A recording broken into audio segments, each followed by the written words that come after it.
के देहते में सखी रे सैया पकड़ लिहले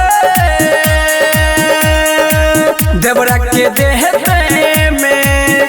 गईनी जे हम सखी धराइल खटिया पर लहके में सखी रे सैया पकड़ लिहले देवरा के देहते में सखी रे सैया पकड़ लिहले देवरा के देहते में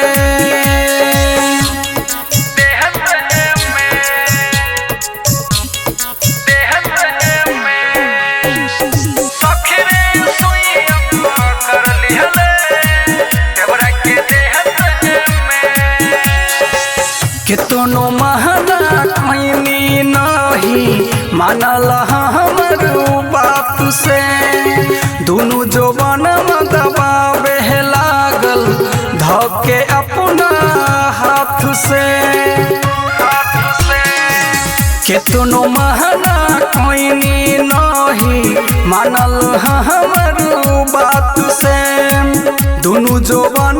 दबावे लागल धके अपना हाथ से मरले हो सखी चीत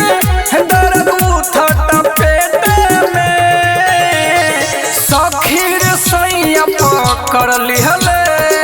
देवरा के देहते में सखी रे सैया पकड़ लिहले देवरा के देहते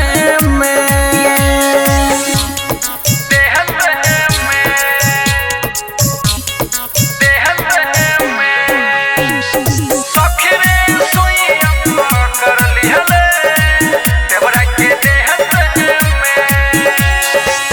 हम न जननी सैया बारे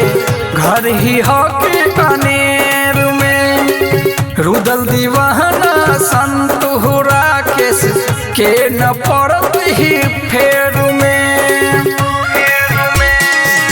हम न जननी सैया बारे घर ही हके अनेर में रुदल दीवाना संतुरा के न पड़त ही फेर में ऊ कहत रहे तो हम ही नहीं गईनी ई खेते में सखी रे सैया पकड़ लिहले देवरा के देहते में सखी रे सैया पकड़ लिहले देवरा के देहते